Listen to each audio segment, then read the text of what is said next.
আলহামদুলিল্লাহ আলহামদুলিল্লাহ। প্রিয় শিক্ষার্থী বন্ধুরা, আশা করি তোমরা অনেক ভালো এবং সুস্থ আছো। আমিও আলহামদুলিল্লাহ অনেক ভালো এবং সুস্থ আছি আল্লাহ সুবহানাহু ওয়া তাআলার অশেষ মেহেরবানিতে। প্রিয় শিক্ষার্থী বন্ধুরা, আমি আবারও তোমাদের মাঝে উপস্থিত হয়েছি অত্যন্ত গুরুত্বপূর্ণ একটি সেশন বা অধ্যায় নিয়ে। আহ, আমি যে সেশন বা অধ্যায়টি নিয়ে আসলে আজকে আলোকপাত করতে যাচ্ছি, তোমরা মনে করতে পারো এই সেশন বা অধ্যায়টি খুবই এসেনশিয়াল, পটেনশিয়াল এবং ইম্পর্টেন্ট, বিশেষ করে অল টাইপস অফ স্টুডেন্ট। আমি আজকে তোমাদের সাথে বিশেষ করে পার্টস অফ স্পিচ বা ওয়ার্ড ক্লাসেস নিয়ে আলোচনা করব এবং এই সেশনটি অতিক্রম করব। প্রিয় শিক্ষার্থী বন্ধুরা, তোমরা জানো যে পার্টস অফ স্পিচ বা ওয়ার্ড ক্লাসেস খুবই গুরুত্বপূর্ণ। যদি তোমরা ভার্সিটি অ্যাডমিশনের কথা চিন্তা করো বা বিভিন্ন জবের ক্ষেত্রেও যদি তোমরা চিন্তা করো, সেখানে কিন্তু আমাদের পার্টস অফ স্পিচ আমাদের প্রয়োজন। এছাড়াও একটা স্টুডেন্ট, বিশেষ করে একটা স্টুডেন্ট কখনোই ডেভেলপ বা প্রসপার করতে পারে না তার স্টুডেন্ট লাইফে উইদাউট এই পার্টস অফ স্পিচ বা ওয়ার্ড ক্লাস। সুতরাং এই বিষয়টি নিয়ে আজকে আমি তোমাদের সঙ্গে থাকবো এবং আলোচনা করব এবং চেষ্টা করব খুব সহজ প্রাঞ্জল ভাষায় তোমাদেরকে এই পার্টস অফ স্পিচ বোঝানোর জন্য। প্রিয় শিক্ষার্থী বন্ধুরা, কথা না বাড়িয়ে চলো আমরা আমাদের আজকের এই সেশনের মূল টপিকসে ফিরে যাই।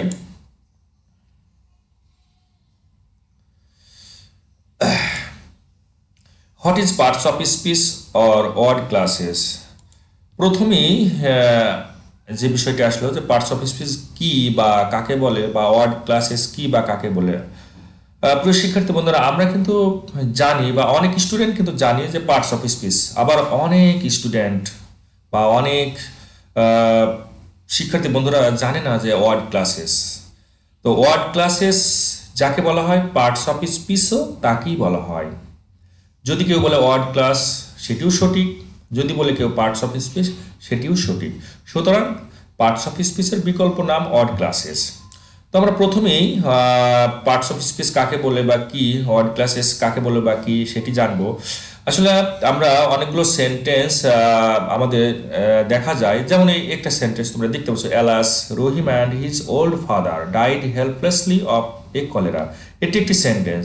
এই সেন্টেন্সে অনেকগুলো ওয়ার্ড কিন্তু আছে। এই ওয়ার্ডগুলো অনেক বা বিভিন্ন উদ্দেশ্য সাধন করে।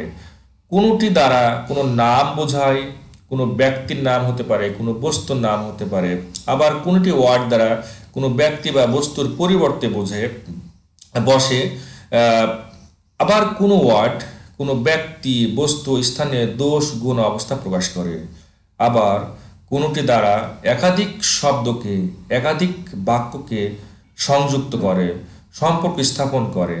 আবার কোনো শব্দ দ্বারা, কোনো ওয়ার্ড দ্বারা একটি মনের আকস্মিক ভাব প্রকাশ করে। এই যে এই ধরনের বিভিন্ন উদ্দেশ্য সাধন করে, এই উদ্দেশ্য অনুসারে সেন্টেন্সে যে ব্যবহার করা হয় যে ওয়ার্ড সমূহকে বা ওয়ার্ডগুলোকে, এই ওয়ার্ড সমূহকে বিভিন্ন শ্রেণীতে কিন্তু ভাগ করা যায়। আর এদেরকে ওয়ার্ড ক্লাস বা পার্টস অফ স্পিচ বলা হয়। যেমন তোমরা এই যে একটি সেন্টেন্স তোমরা দেখতে পাচ্ছ, এই সেন্টেন্সের মধ্যে এটি একটি সেন্টেন্স বা বাক্য। প্রিয় শিক্ষার্থী বন্ধুরা, পার্টস অফ স্পিচ বা ওয়ার্ড ক্লাসেস কাকে বলে আমি আরো সহজভাবে তোমাদেরকে বলি। মনে করো একজন বক্তা কথা বলতেছে। আসলে একটা সেন্টেন্স বা একটা বাক্য সেই পর্যন্ত, ফুল স্টপ পর্যন্ত, যেমন একটা দেখতে পাচ্ছি এখানে ফুল স্টপ, এই পুরো একটি কিন্তু একটা বাক্য বা একটি স্পিচ। এই স্পিচের পার্টস মানে অংশ, অফ মানে এর, স্পিচ মানে এই বাক্যের এক একটি অংশ বা এক একটি ওয়ার্ড, সেটি কিন্তু পার্টস অফ স্পিচ। প্রিয় শিক্ষার্থী বন্ধুরা, হয়তো তোমরা আরো বোঝার জন্য কৌতূহলী হয়ে আছো। দেখো এই যে এখানে 10টি পার্ট দেওয়া আছে, 10টি ওয়ার্ড দেওয়া আছে। এই 10টা ওয়ার্ডের এক একটি ওয়ার্ডই হচ্ছে পার্টস। কিসের পার্টস? অফ স্পিচ, স্পিচের এই সমষ্টিকেই বলা হচ্ছে পার্টস অফ স্পিচ। অর্থাৎ পার্টস অফ স্পিচ ভাঙলে যতগুলো আমরা শ্রেণী পাবো সমস্তটাকে মিলে কিন্তু পার্টস অফ স্পিচ বলছে, কিন্তু এই পার্টস অফ স্পিচের এক একটি অংশ আবার এক একটি শ্রেণীর মধ্যে সীমাবদ্ধ আছে। প্রিয় শিক্ষার্থী বন্ধুরা, আমরা আরো সহজভাবে জানি দেখি। দেখো এখানে দেওয়া আছে রহিম এবং দেওয়া আছে কি ফাদার। আমরা জানি রহিম একজন ব্যক্তি, আবার ফাদার মানে পিতা, সেও একজন ব্যক্তি। এই দুজন ব্যক্তির দ্বারা কি প্রকাশ করছে? ব্যক্তিবাচক নাম প্রকাশ করছে, সুতরাং এটি একটি নাউন। আবার দেখো এখানে কলেরা কিসের নাম? একটা রোগের নাম, এর একটা নাম প্রকাশ করছে, সুতরাং এটিও একটি নাউন। হিজ, দেখো কার পরিবর্তে হিজটা ব্যবহার করা হয়েছে? রহিমের পরিবর্তে, অর্থাৎ রহিমের পরিবর্তে হিজকে ব্যবহার করা হয়েছে, সুতরাং হিজ একটি প্রোনাউন। ওল্ড, বৃদ্ধ, কে বৃদ্ধ? বাবা, পিতা। এই নাউন, এই যে বৃদ্ধ অর্থাৎ ওল্ড তারা প্রকাশ করছে, এটি একটি অ্যাডজেক্টিভ, অর্থাৎ দোষ গুণ প্রকাশ করছে। হতে পারে দোষ অথবা গুণ অথবা অবস্থা অথবা পরিমাণ বা সংখ্যা, যাই প্রকাশ করে না কেন সেটি দ্বারা কিন্তু অ্যাডজেক্টিভ প্রকাশ করে। ডাইড মানে মারা গিয়েছেন। প্রিয় শিক্ষার্থী বন্ধুরা, বলে রাখি, পৃথিবীতে তোমরা যে সেন্টেন্স বানাও না কেন, যে কথাগুলো বলোই না কেন, প্রত্যেকটি সেন্টেন্স বা কথাগুলো বলতে গেলে অবশ্যই একটি ভার্ব লাগে। Without verb a sentence can not make properly. একটা সেন্টেন্স হতে পারে না একটা ভার্ব ছাড়া। সুতরাং ডাইড একটা ভার্ব, কি করতেছে? কাজ করা বোঝাচ্ছে, অ্যাকশন বোঝাচ্ছে, সুতরাং এটি একটি ভার্ব। এরপরে দেখো হেল্পলেসলি মানে অসহায়ভাবে। স্বাভাবিকভাবে মারা যাওয়া এবং অসহায়ভাবে মারা যাওয়া মানে কিছুটা পার্থক্য আছে। এখানে অসহায়ভাবে মারা গিয়েছে, কে মারা গিয়েছে? তার বাবা মারা গেছে। কিসে মারা গেছে? কলেরা রোগে মারা গেছে, সুতরাং এটি একটি অ্যাডভার্ব। আবার অফ অর্থাৎ প্রিপজিশন, এখানে আমরা প্রিপজিশন সম্পর্কে হয়তো অনেকেই জানি, তারপর আমি তোমাদেরকে আরও ডিটেলস আলোচনা করব। আমাদের স্লাইডগুলো আছে, পরবর্তী স্লাইডে তোমরা দেখতে পাবে। তো আমি একে একে হয়তো তোমাদেরকে বোঝানোর জন্য চেষ্টা করতেছি। শিক্ষার্থী বন্ধুরা, অফ এই সেন্টেন্সের মধ্যে একটি প্রিপজিশন। এরপরে দেখো অ্যান্ড দ্বারা কি করেছে? রহিম এবং তার পিতা এই দুজনকে সংযুক্ত করেছে, সম্পর্ক স্থাপন করেছে, সুতরাং এটি একটি কনজাংশন। এবং এলাস তারা কি প্রকাশ করছে? দুঃখ প্রকাশ করছে। মারা গেলে তো মানুষ দুঃখই প্রকাশ করে, আনন্দ তো প্রকাশ করে না। তো যে সেন্টেন্সের মধ্যে যে ওয়ার্ড দ্বারা কোনো দুঃখ প্রকাশ করে বা আনন্দ প্রকাশ করে, এই যে মনের একটা আকস্মিক প্রকাশ করছে, সেটির দ্বারা, সেই ওয়ার্ড দ্বারা যাই প্রকাশ করে না, সেটি একটি ইন্টারজেকশন। প্রিয় শিক্ষার্থী বন্ধুরা, তাহলে আমরা এই স্লাইডে সবচেয়ে গুরুত্বপূর্ণ জিনিস জানলাম যে পার্টস অফ স্পিচ বা ওয়ার্ড ক্লাসেস কাকে বলে। আসলে পার্টস অফ স্পিচ বা ওয়ার্ড ক্লাসেস তাকেই বলা হয়। যদি একটা সেন্টেন্স আমরা দেখি, এই সেন্টেন্সের এক একটি ওয়ার্ডই হচ্ছে পার্টস অফ স্পিচ, এক একটি অংশই হচ্ছে ওয়ার্ড ক্লাসেস। রহিম একটা পার্টস অফ স্পিচ, এলাস একটা পার্টস অফ স্পিচ, অ্যান্ড একটা পার্টস অফ স্পিচ, হিজ একটা পার্টস অফ স্পিচ, ওল্ড একটা পার্টস অফ স্পিচ, ফাদার একটা পার্টস অফ স্পিচ, ডাইট একটা পার্টস অফ স্পিচ। এভাবে 10টি ওয়ার্ডই কিন্তু এক একটি পার্টস অফ স্পিচ। এই পুরো এই সেন্টেন্স সমষ্টিগতভাবে যে পার্টস অফ স্পিচে ভাগ করলে যে 8টা অংশ পাওয়া যায়, তারই হচ্ছে প্রতিরূপ। প্রিয় শিক্ষার্থী বন্ধুরা, চলো আমরা আমাদের পরবর্তী স্লাইডে যাই এবং সেখানে আরো ডিটেলস জানবো। দেখো এখানে classification of parts of speech, আমি আগে তোমাদেরকে বলেছি যে পার্টস অফ স্পিচ 8 প্রকার। There are 8 types of parts of speech বা word classes: noun, pronoun, adjective, verb, adverb, preposition, conjunction এবং ইন্টারজেকশন। এই 8টি শ্রেণীতে পার্টস অফ স্পিচকে ভাগ করা যায়। এখন আমরা একের পর এক এই পার্টস অফ স্পিচের যে 8টি অংশ আছে আমরা জানবো এবং প্রাঞ্জল ভাষায় জানবো। প্রিয় শিক্ষার্থী বন্ধুরা, প্রথমত যে নামটি আসে পার্টস অফ স্পিচকে ভাঙলে, তার প্রথমটি হচ্ছে নাউন। আমরা জানি নাউন মানে বিশেষ্য। আমরা যদি সংজ্ঞার কথা চিন্তা করি, পার্টস অফ স্পিচের ভিতরে যে নাউন তাকেই বলা হয়, a noun is the name of anything যে কোনো কিছুর নামকেই নাউন বলা হয়। এখন যে কোনো কিছুর নাম কি হতে পারে? যে ওয়ার্ড দ্বারা কোনো ব্যক্তির নাম হতে পারে, কোনো বস্তুর নাম হতে পারে, কোনো স্থানের নাম হতে পারে, কোনো ফিলিংসের নাম হতে পারে, কোনো প্রাণীর নাম হতে পারে। এই জাতীয় নামগুলোকেই কিন্তু নাউন বা বিশেষ্য বলা হয়। এখন আমরা উদাহরণের মাধ্যমে যদি দেখি, দেখো এখানে পার্সন মানে ব্যক্তি। এই ব্যক্তির মধ্যে কি কি থাকতে পারে? যেমন Sheela, man, woman, uncle, brother, sister, Rahim, Karim, অসংখ্য নাম আছে যেগুলো ব্যক্তি সম্পর্কিত নাম। এই নামগুলোকে নাউন বলা হয় বা বিশেষ্য বলা হয়।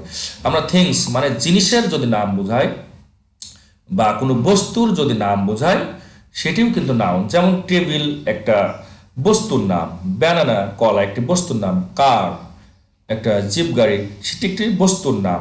এভাবে চেয়ার, কম্পিউটার, মোবাইল এই ধরনের অসংখ্য বস্তুবাচক নাম আছে, সেই নামগুলোকে কিন্তু নাউন বলা হয়। আবার প্লেস যদি কোনো স্থানের নাম বোঝায়, স্থান যেমন বাংলাদেশ একটা স্থানের নাম বোঝাচ্ছে, আমেরিকা অন্য একটি দেশ সেটা একটা স্থানের নাম প্রকাশ করছে, মেহেরপুর এটি একটি স্থানের নাম প্রকাশ করছে। সুতরাং এই ধরনের স্থানের নাম যদি কোনো প্রকাশ করে তবে সেটিও কিন্তু নাউন হবে। অ্যানিম্যাল কোনো প্রাণীর নাম যদি বোঝায়, প্রাণী বলতে কোনগুলোকে বোঝায়? যেমন কাউ মানে গরু, ডগ মানে কুকুর, ফিশ মানে মাছ, এই যে প্রাণীগুলোর নাম, গোট মানে ছাগল, অসংখ্য এরকম প্রাণী আছে, টাইগার মানে বাঘ, লায়ন মানে সিংহ, অসংখ্য এই ধরনের প্রাণী আছে, তার নামগুলোকে কিন্তু নাউন বলা হয়। ফিলিংস মানে অনুভূতি, এমন কিছু নাউন আছে যেগুলো চোখে দেখা যায় না, অনুভূতির মাধ্যমে প্রকাশ করতে হয়, জানতে হয়। যেমন লাভ মানে ভালোবাসা, এটা কিন্তু চোখে দেখা যায় না, অনুভূতি দিয়ে হৃদয় দিয়ে আহ, অঙ্কন করতে হয়, হৃদয় দিয়ে অনুভূতি ভাবে প্রকাশ করতে হয়। যেমন জয় মানে আনন্দ, দেখা যায় না কিন্তু এটা অনুভূতির মাধ্যমে প্রকাশ করা যায়। পেন মানে ব্যথা, হ্যাপিনেস মানে সুখ, সরো মানে দুঃখ। আসলে এই জিনিসগুলো কখনোই দেখা যায় না, অনুভূতি দিয়েই প্রকাশ করতে হয়। সুতরাং এগুলোও কিন্তু নাউন। প্রিয় শিক্ষার্থী বন্ধুরা, আমরা অত্যন্ত গুরুত্বপূর্ণ এই স্লাইডের সেটি জানলাম নাউন কাকে বলে। অনেক শিক্ষার্থী বন্ধুরা হয়তো পার্টস অফ স্পিচ মুখস্থ করে বা ওয়ার্ড ক্লাসেস মুখস্থ করে কিন্তু সঠিকভাবে বুঝতে পারে না। আমি তোমাদের জন্য সহজভাবে এবং প্রাঞ্জল ভাষায় একেবারে বোঝানোর চেষ্টা করতেছি, এবং আমার এই পার্টস অফ স্পিচের বেশ কয়েকটি পার্ট আছে, ক্লাস আছে। যদি তোমরা সব ক্লাসগুলো দেখো তাহলে তোমরা পার্টস অফ স্পিচের প্রত্যেকটি আলাদা আলাদাভাবে চিনতে পারবে, জানতে পারবে। একটা ওয়ার্ড যদি তোমাদেরকে দেওয়া হয় সেই ওয়ার্ডটি আসলে পার্টস অফ স্পিচের কি সেটাও তোমরা কিন্তু জানতে পারবে। এই জানতে হলে আমার সব ক্লাসগুলো অর্থাৎ পার্টস অফ স্পিচের উপরে যে ক্লাসগুলো থাকবে পরবর্তী, যদি তোমরা দেখো হয়তো বেশি থাকবে না, 3 থেকে 4টা ক্লাস থাকতে পারে পার্টস অফ স্পিচের ভিতরে। প্রিয় শিক্ষার্থী দেখো আমি দুটো উদাহরণ দিয়েছি। আই স এ কাউ, আমি একটি গরু দেখলাম বা গাভী দেখলাম। He is a good boy, সে একটি ভালো ছেলে। এখানে দেখো কাউ মানে গাভী একটি প্রাণীর নাম প্রকাশ করছে, সুতরাং এটি একটি নাউন। বয় একটি বালক, ব্যক্তির নাম প্রকাশ করছে, সুতরাং এটি একটি নাউন। চলো আমরা আমাদের পরবর্তী স্লাইডে যাই এবং দেখি আসলে আমাদের জন্য কি অপেক্ষা করছে। হ্যাঁ, প্রোনাউন। আমরা জানি নাউনের পরেই আসে দ্বিতীয় ক্লাসিফিকেশন হিসেবে প্রোনাউন। অর্থাৎ পার্টস অফ স্পিচ ভাঙলে যে 8টা শ্রেণী পাওয়া যায় তার প্রথমটি ছিল নাউন এবং পরবর্তী যেটা সেটা হচ্ছে প্রোনাউন। আমরা জানি প্রোনাউন মানে সর্বনাম। এখন আমরা যদি সংজ্ঞার কথা চিন্তা করি, যে ওয়ার্ড দ্বারা নাউন বা প্রোনাউনের পরিবর্তে বসে, যে ওয়ার্ড নাউন বা প্রোনাউনের পরিবর্তে বসে সেটি হচ্ছে প্রোনাউন। এখন নাউন বা প্রোনাউনের পরিবর্তে কি কি বসে আমরা দেখি। প্রিয় শিক্ষার্থী বন্ধুরা, এখানে দেখো আমি এক্সাম্পল দিয়েছি, উদাহরণগুলো দিয়েছি। দেখো আই মানে আমি, উই মানে আমরা, আওয়ার মানে আমাদের, আস মানে আমাদেরকে, ইউ মানে তুমি বা তোমরা, ইয়োর মানে তোমার বা তোমাদেরকে, ইয়োর্স মানে তোমাদের, হি মানে সে, সি মানে সে স্ত্রীবাচক, হিম মানে তাকে, হিজ মানে তার, হার মানে তার, দে মানে তারা, দেম মানে তাদেরকে, দেয়ার মানে তাদের, ইট মানে ইহা। এই সবগুলোই কিন্তু প্রোনাউন। এই প্রোনাউনগুলো তোমরা দেখবে নাউন বা প্রোনাউনের পরিবর্তে বসে। সাধারণত ব্যক্তিবাচকের ক্ষেত্রে ইটের আগ পর্যন্ত অর্থাৎ দেয়ারের আগ পর্যন্ত বসে ব্যক্তিবাচকের ক্ষেত্রে। একমাত্র প্রাণীবাচক যদি হয়, ইতর প্রাণী জাতীয় হয়, কোনো বস্তুবাচক হয়, এই ধরনের কিছু হলে সেক্ষেত্রে কিন্তু ইট ব্যবহার করা হয় তার পরিবর্তে। প্রিয় শিক্ষার্থী বন্ধুরা, তাহলে নাউনের পরিবর্তে অর্থাৎ নাউন কোনগুলো আমরা কিন্তু জানলাম, আমাদের পূর্বের স্লাইডে কিন্তু দেখেছি যে ব্যক্তিবাচক, বস্তুবাচক, স্থানবাচক বা প্রাণীবাচক বা ফিলিংস, অনুভূতি, এই সবগুলো কিন্তু নাউন। ওই নাউনগুলোর পরিবর্তে যে ওয়ার্ডটাই বসে না কেন সেটি হচ্ছে প্রোনাউন। আমরা উদাহরণ দিয়ে দেখি। দেখো, শিলা ইজ এ স্টুডেন্ট, শিলা একজন ছাত্রী। এখানে শিলা একটা মানুষের নাম প্রকাশ করছে, একটা মেয়ের নাম প্রকাশ করছে, সুতরাং এটি একটি কি ব্যক্তিবাচক নাউন।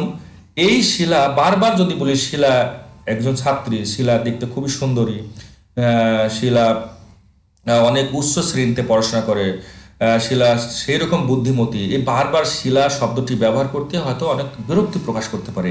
এই শিলার পরিবর্তে এমন একটি ওয়ার্ড ব্যবহার করতে হবে যে ওয়ার্ডটি প্রোনাউন হিসেবে থাকবে, সেটি হচ্ছে কি শি। কারণ আমরা জানি শিলা ব্যক্তিবাচক কিন্তু স্ত্রীবাচক, আমরা জানি স্ত্রীবাচক যদি হয় সেক্ষেত্রে শি ব্যবহার করা হয়, আর পুরুষবাচক হলে কি হতো, হি ব্যবহার করতে হতো। সুতরাং শি হচ্ছে একটা প্রোনাউন। কেন প্রোনাউন হলো? এই কারণে হলো যে এই যে শিলার পরিবর্তে শি ব্যবহার করা হয়েছে, সুতরাং শি একটি প্রোনাউন। একমাত্র প্রোনাউন শুধু নাউনের পরিবর্তে বসে, তাছাড়া আর অন্য কোনো কিছুর পরিবর্তে কিন্তু বসে না। প্রিয় শিক্ষার্থী বন্ধুরা, চলো আমরা আমাদের পরবর্তী স্লাইডে দেখি কোন টপিকস আসতেছে। হ্যাঁ, অ্যাডজেক্টিভ। প্রিয় শিক্ষার্থী বন্ধুরা, আমরা নাউন দেখলাম, প্রোনাউন দেখলাম, এবার আমরা দেখব অ্যাডজেক্টিভ। অ্যাডজেক্টিভ মানে হচ্ছে বিশেষণ। আমরা যদি সংজ্ঞার কথা চিন্তা করি, যে ওয়ার্ড দ্বারা কোনো ব্যক্তি, বস্তু, স্থান, প্রাণী বা অনুভূতির কি প্রকাশ করবে, দোষ, গুণ, অবস্থা, সংখ্যা ইত্যাদি প্রকাশ করবে, সেগুলোকেই অ্যাডজেক্টিভ বা বিশেষণ বলে। এই অ্যাডজেক্টিভ আমি প্রকাশ করতে গিয়ে আলাদা আলাদাভাবে তোমাদেরকে একেবারে বোঝানোর জন্য, মানে প্রাঞ্জল ভাষায় বোঝানোর জন্যই চেষ্টা করেছি আলাদা আলাদাভাবে। যেমন আমি বললাম যে অ্যাডজেক্টিভ হতে হলে অবশ্যই কি হবে, নাউন বা প্রোনাউনে দোষ প্রকাশ করতে পারে, গুণ প্রকাশ করতে পারে। যেমন গুণ বলতে কি বোঝায়, গুড মানে ভালো, ইন্টেলিজেন্ট মানে বুদ্ধিমতী বা বুদ্ধিমান, এক্সেলেন্ট মানে চমৎকার, এগুলো কি একটা গুণ প্রকাশ করছে, সুতরাং এগুলো কিন্তু অ্যাডজেক্টিভ। আবার ডিমেরিট, তার দোষ যদি প্রকাশ করে, যেমন ব্যাড মানে খারাপ, ওয়ার্স মানে অধিকতর খারাপ, ইভিল মানে শয়তান, এগুলো কিন্তু তার কি করতেছে, ওই যে নাউন কোনো ব্যক্তি বা বস্তু বা স্থান তার কিন্তু দোষ প্রকাশ করছে, সুতরাং এটি একটি অ্যাডজেক্টিভ অ্যাডজেক্টিভ। আবার যদি কোনো শেপ মানে গঠন বা আকৃতি প্রকাশ করে, হতে পারে যেমন রাউন্ড মানে গোলাকার, এই যে গোলাকার, এটি দ্বারা কি শেপ প্রকাশ করছে বা কোনো গঠন বা আকৃতি প্রকাশ করছে, সুতরাং এটিও কিন্তু একটি কি অ্যাডজেক্টিভ।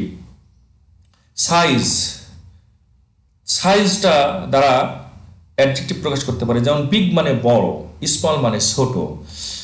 এই বড় ছোট কার দোষগুণ প্রকাশ করবে, অবশ্যই নাউন, কোনো ব্যক্তি বা বস্তু বা স্থান প্রভৃতির দোষগুণ প্রকাশ করবে, সুতরাং এটি একটি অ্যাডজেক্টিভ। আবার কালার মানে রঙের ক্ষেত্রেও দেখো সেগুলো হবে অ্যাডজেক্টিভ, যেমন ব্ল্যাক মানে কালো, হোয়াইট মানে সাদা, এগুলো যদি দেখি সেটি হবে অ্যাডজেক্টিভ। এই ব্ল্যাক কালো, কি কালো, হতে পারে কাক একটি কালো, তাহলে কাকটা কি একটি প্রাণীর নাম বোঝাচ্ছে, সুতরাং প্রাণীর দোষগুণ বোঝাচ্ছে, সুতরাং ব্ল্যাক একটি অ্যাডজেক্টিভ। হোয়াইট মানে সাদা, লোকটি সাদা, যদি বলে লোকটি সাদা তাহলে লোকটি কি একটা ব্যক্তিবাচক, তাহলে না অবশ্যই নাউন, তাহলে নাউনের কি প্রকাশ করলো, এই যে দোষ প্রকাশ করলো বা গুণ প্রকাশ করলো, সুতরাং এটি একটি অ্যাডজেক্টিভ। নাম্বার যদি সংখ্যা বোঝায়, যেমন 3 মানে 3, ম্যানি মানে অনেক, মাস মানে প্রচুর, পরিমাণের ক্ষেত্রে সরি, তাহলে এগুলো দ্বারাও যদি প্রকাশ করে সেগুলো কিন্তু অ্যাডজেক্টিভ হবে। আবার টেস্ট স্বাদের ক্ষেত্রে, যদি স্বাদের ক্ষেত্রে বোঝায় সেক্ষেত্রে কিন্তু অ্যাডজেক্টিভ হয়, যেমন বিটার মানে তিতো, সর মানে টক, সুইট মানে মিষ্টি, এই জাতীয় যদি বোঝায় সেক্ষেত্রেও কিন্তু অ্যাডজেক্টিভ হবে। যেমন স্মেল সুঘ্রাণ, স্টিংকি দুর্গন্ধ, ভালো না, পচা গন্ধ। অবশ্যই কিসের পচা গন্ধ? গন্ধটা কিসের? যদি বলা হয় আম, আমের দুর্গন্ধ, তাহলে আমটা কি? একটা বস্তু, তাহলে একটা ফল, এটা একটা নাউন, তাহলে নাউনে কি প্রকাশ করলো? দোষ প্রকাশ করলো। সুতরাং এই স্টিং কি হচ্ছে? একটা অ্যাডজেক্টিভ। সুইট মানে মিষ্টি, মিষ্টি কি? যদি বলা হয় জাম মিষ্টি, চমচম মিষ্টি, কলা মিষ্টি, তাহলে এই জাম, চমচম, কলা এগুলো বস্তুবাচক, ফলের নাম প্রকাশ করুক বা যাই করুক না কেন, তাহলে এই যে একটা নাউন, এই নাউনের কিন্তু গুণ প্রকাশ করছে মিষ্টি, সুতরাং এটি একটি অ্যাডজেক্টিভ।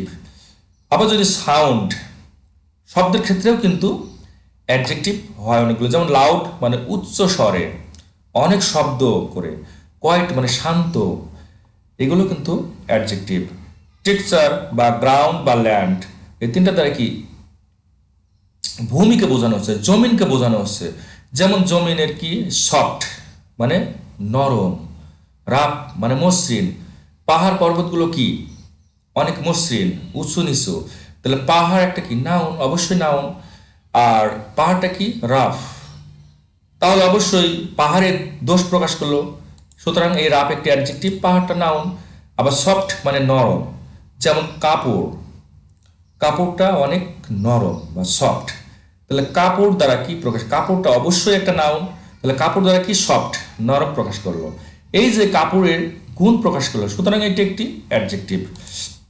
প্রিয় শিক্ষার্থী বন্ধুরা, আরও তোমরা দেখো ফিলিংস, অনুভূতিগুলোর মধ্যে দেখো হাংরি মানে ক্ষুধার্ত, বল্ড মানে সাহসী, ক্ষুধার্ত, আসলে কে ক্ষুধার্ত? বাঘও ক্ষুধার্ত হতে পারে, মানুষও ক্ষুধার্ত হতে পারে, রহিমও ক্ষুধার্ত হতে পারে, তাহলে রহিম কে? অবশ্যই একটা নাউন, তাহলে নাউনের কি প্রকাশ করলো? যে ক্ষুধার্ত, দোষও হতে পারে, গুণও হতে পারে, অবস্থা হতে পারে, সংখ্যাও হতে পারে, যাই হোক না কেন সেটি দ্বারা প্রকাশ করলে সেটি হচ্ছে অ্যাডজেক্টিভ। বোল্ড মানে সাহসী, কি? রহিম একটা সাহসী ছেলে, এই যে রহিম, রহিম যে সাহসী ছেলে, এই ছেলের পরিবর্তে তাই সাহসীটা ব্যবহার করা হয়েছে, সুতরাং বোল্ড একটা adjective. Sheela is a sweet virgin, Sheela একটি মিষ্টি মেয়ে, এই যে মেয়ে, ভার্জিন দ্বারা মেয়ে প্রকাশ করছে। মেয়ে একটা কি ব্যক্তির নাম বা কোনো স্ত্রীবাচকের নাম হতে পারে, সুতরাং এই যে নামের পূর্বে কিন্তু বসেছে সুইট, অর্থাৎ এই ভার্জিনকে, এই মেয়েটার কি প্রকাশ করছে? মিষ্টি, গুণ প্রকাশ করছে, তার সৌন্দর্য প্রকাশ করছে, এক্সপ্রেশন করছে, সুতরাং এটি একটি অ্যাডজেক্টিভ। প্রিয় শিক্ষার্থী বন্ধুরা, তাহলে আমরা নাউন, প্রোনাউন, অ্যাডজেক্টিভ পর্যায়ক্রমে জানলাম। এখন আমরা দেখব ভার্ব, এবং আজকের এই সেশনের শেষ ওয়ার্ড বা ক্লাসিফিকেশন সেটা হচ্ছে ভার্ব। আমরা ভার্ব জানবো। ভার্ব মানে হচ্ছে ক্রিয়া, এবং খুব সহজ, তোমরা বুঝতে পারবে আসলে ভার্ব কাকে বলে। যে ওয়ার্ড দ্বারা কোনো কাজ করা বোঝায়, একমাত্র কাজ করাই বোঝাবে, সেটি হচ্ছে ভার্ব। যেমন এক্সাম্পল যদি দেখি, গো মানে যাওয়া, কাম মানে আসা, রিড মানে পড়া, সি মানে দেখা, স্লিপ মানে ঘুমানো, সিং মানে গান গাওয়া, রাইট মানে লেখা, ইট মানে খাওয়া। আমরা যদি উদাহরণের মাধ্যমে দেখি, দেখো শিলা লিভস ইন মেহেরপুর, দেখো এখানে লিভস মানে বাস করে বা থাকে, অবস্থান করে, এটা দ্বারা অবশ্য কাজ বোঝাচ্ছে। আর সাধারণত ভার্বগুলো কি হয়, প্রথমে সাবজেক্টের পরেই কিন্তু ভার্বগুলো বসে, সুতরাং এই লিভস একটা verb. She likes football game, say football খেলা পছন্দ করে। এই যে পছন্দ করা, পছন্দ করা, এটাই হচ্ছে ভার্ব। প্রিয় শিক্ষার্থী বন্ধুরা, আমরা একেবারে গুটি গুটি পায়ে প্রায় শেষ প্রান্তে চলে এসেছি। আর আমি বরাবরের মতো তোমাদের জন্য ব্রেন টেস্টের ব্যবস্থা করে থাকি। আজকেও আমি তোমাদের জন্য ব্রেন টেস্টের ব্যবস্থা করেছি। তার আগে আমি একটু একটা গ্লান্স দেখে নিই আমি যে আজকে আলোচনা করলাম। প্রথমত আলোচনা করলাম হচ্ছে পার্টস অফ স্পিচ বা ওয়ার্ড ক্লাস কাকে বলে। দেখলাম যে একটা সেন্টেন্সের এক একটি ওয়ার্ডই হচ্ছে পার্টস অফ স্পিচ বা এক একটি অংশ হচ্ছে পার্টস অফ স্পিচ বা ওয়ার্ড ক্লাস। এবং এই পার্টস অফ স্পিচ বা ওয়ার্ড ক্লাসেসকে যদি আমরা ক্লাসিফিকেশন করি তাহলে 8টা ক্লাসিফিকেশন আমরা পেয়েছি। তার প্রথম ছিল নাউন। নাউন আমরা দেখলাম যে কোনো ব্যক্তির নাম হতে পারে, কোনো বস্তুর নাম হতে পারে, কোনো স্থানের নাম হতে পারে, কোনো প্রাণীর নাম হতে পারে, কোনো ফিলিংসের হতে পারে, সেটি হচ্ছে নাউন। এবং আমরা উদাহরণের মাধ্যমে সেগুলো দেখলাম। এরপরে দেখলাম প্রোনাউন। প্রোনাউন মানে হচ্ছে সর্বনাম, অর্থাৎ যে ওয়ার্ড দ্বারা কোনো নাউনের পরিবর্তে বসে, যে ওয়ার্ড নাউনের পরিবর্তে সাধারণত বসে সেই ওয়ার্ডগুলোকে কি বলা হয়? প্রোনাউন বলে। আমরা দেখেছি যে প্রোনাউন কোনগুলো, he, she, they, I, we, you, এগুলো সবই ছিল প্রোনাউন। এরপর আমরা দেখলাম অ্যাডজেক্টিভ অর্থাৎ বিশেষণ, যে ওয়ার্ড দ্বারা কোনো নাউন বা প্রোনাউনের দোষ, গুণ, অবস্থা, সংখ্যা, পরিমাণ এইগুলো প্রকাশ করবে, সেগুলো হচ্ছে অ্যাডজেক্টিভ। এবং আমরা উদাহরণের মাধ্যমে কিন্তু ক্লিয়ার হয়েছে অ্যাডজেক্টিভ কোনগুলো। প্রিয় শিক্ষার্থী বন্ধুরা, এরপর আমরা দেখলাম ভার্ব, যে ওয়ার্ড দ্বারা কোনো কাজ করা বোঝাবে সেগুলো হচ্ছে ভার্ব। এখন আমি তোমাদের জন্য যে ব্রেন টেস্ট অর্থাৎ হালকা কনফিউশন আয়োজন করেছি, তোমরা সমাধান করবে। যারা আমার এই ক্লাসটি পুরোপুরি দেখেছো, হয়তো তোমরা অলরেডি করে ফেলেছো। দেখো, go, come, read, see, sleep, sing, write, eat, এগুলো আসলে কোনটি? নাউন না প্রোনাউন না অ্যাডজেক্টিভ না ভার্ব? এই চারটার কোনটি? প্রিয় শিক্ষার্থী বন্ধুরা, সঠিক অ্যান্সারটি তোমরা দেখে নাও। এটি হচ্ছে ভার্ব, অর্থাৎ go, come, read, see, sleep, sing, write, eat এগুলো দ্বারা কাজ করা বোঝায়, সুতরাং এটি একটি ভার্ব। আমার সেকেন্ড ব্রেন টেস্ট বা কনফিউশন ফর ইউ তোমাদের জন্য, সেটা হচ্ছে শিলা, ম্যান, ওম্যান, টেবিল, কার, আমেরিকা, মেহেরপুর, কাউ, ফিশ, এগুলো আসলে কি? নাউন না প্রোনাউন না অ্যাডজেক্টিভ না ভার্ব? সঠিক অ্যান্সার হচ্ছে নাউন। এগুলো সবগুলো কি? কোনো ব্যক্তির নাম, বস্তুর নাম, স্থানের নাম, প্রাণীর নাম বা ফিলিংসের নাম প্রকাশ করছে। প্রিয় শিক্ষার্থী বন্ধুরা, নাম্বার 3 কনফিউশন, সেটা হচ্ছে good, intelligent, bad, worse, round, big, small, black, mass, bitter, এগুলো আসলে কি? Noun, pronoun, adjective, verb? সঠিক অ্যান্সার হচ্ছে adjective. And last question for you, I, we, our, us, you, your, yours, he, she, him, his, her, they, them, their, it, এগুলো আসলে কি? Noun, pronoun, adjective, verb? সঠিক উত্তর হচ্ছে pronoun.